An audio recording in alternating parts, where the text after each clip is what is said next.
As they debate, people will still keep making up their minds. What don't we know about Goodluck Jonathan? He has spent 6 years. What don't we know about Buhari? The campaign is where you tell people what you do to them. Yes, really, that's good. That's the masses are waiting for them. They should come and tell us what they want to do. And please, the masses will know the right person to choose. If the nation heard that Jonathan will do this, Buhari said will do this, the nation will judge on them. I don't think it's necessary as far as I'm concerned.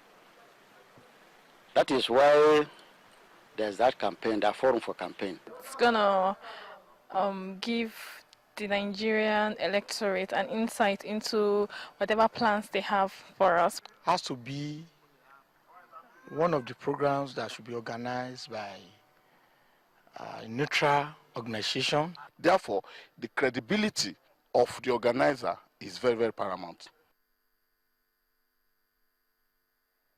Well, that's all on Talk Back for tonight. Chamberlain takes the rest of Nigeria 2015. Well, thank you, Mary. Let me also put the questions to my guest here. Gentlemen, would you like to see a debate, Mr. Aribisala? Would I like to see it? Of course we would like to see a debate, but we know that the APC candidate will never ask for a debate. I mean, for heaven's sake, he is running for an election in Nigeria. He goes to make a speech in London, and we have not heard from him since that time. I mean, please, of course there should be a debate, but the problem is this. We know what the policies of the PDP are. We've seen them. We've seen the policies of Jonathan for 5 years. We know what his transformation agenda entails. I don't know, and I don't know anybody who knows what the policy of the APC is. I mean, you know, anytime they say anything, people should attach how to it. And they find that there's no answer. We're going to deal with corruption. How? How are you going to do it? They never tell us. We are going to do a how. No time at all. There is no agenda. On the few occasions when they have something to say, it doesn't add up. Buhari says he's going to give 5,000 naira to 25 million people who are very of the poorest Nigerians, who have children, but immunize them and put them in school. If you add up the figure, it comes to about 125 billion. Where is this money going to come from? It's going to give free food for public schools, primary school students. Where all this money going to come from? There are all kinds of things, and all these holes will be shown in a debate. A debate for you? Well, I love debates, and debates are always good to showcase the views of both groups. But I'm actually fascinated by the newborn fascination of the PDP people with debates. Right from time, they have always run from debate. Obasanjo never wanted to debate. Last time, Jonathan debated himself. You know, put some people there as a press conference and turned into a debate. I'm actually fascinated by but the APC people said, well, they want a debate, but that they know that the thing is being skewed and being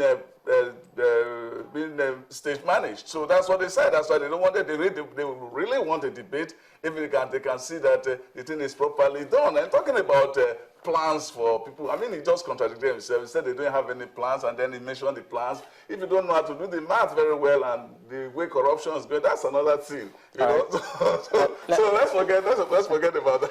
Let me get the people who are watching, the viewers. Ishaku Ibrahim sends a comment, says, well, as much as the two major contending parties in the 2015 elections are not free from hate speeches, he says, it just might go on. He says, if each party focused on what they have for Nigerians, there will be no time for hate speech. We've got Mayan Daniel, who says, it's high time politicians do their work beforehand and let their antecedents speak for them. All I know is that the elections will hold on the scheduled dates. And he goes on. And then you've got Bankole, who says, INEC should maintain his position in giving us a free, fair, and credible election. He puts it in caps, actually, saying with the card reader. So thank you for your comments today on the program. And gentlemen, incidentally, both of them columnists who understand the power of speech. And so when we talk about hate speech, you imagine who could understand it better. Thank you both for coming on, Mr. Femi Aribisala and Mr. Femi, beg your pardon, Sam Omatseye. We'll be back tomorrow. From all of us here today, I'm Chamberlain Uso. Good night.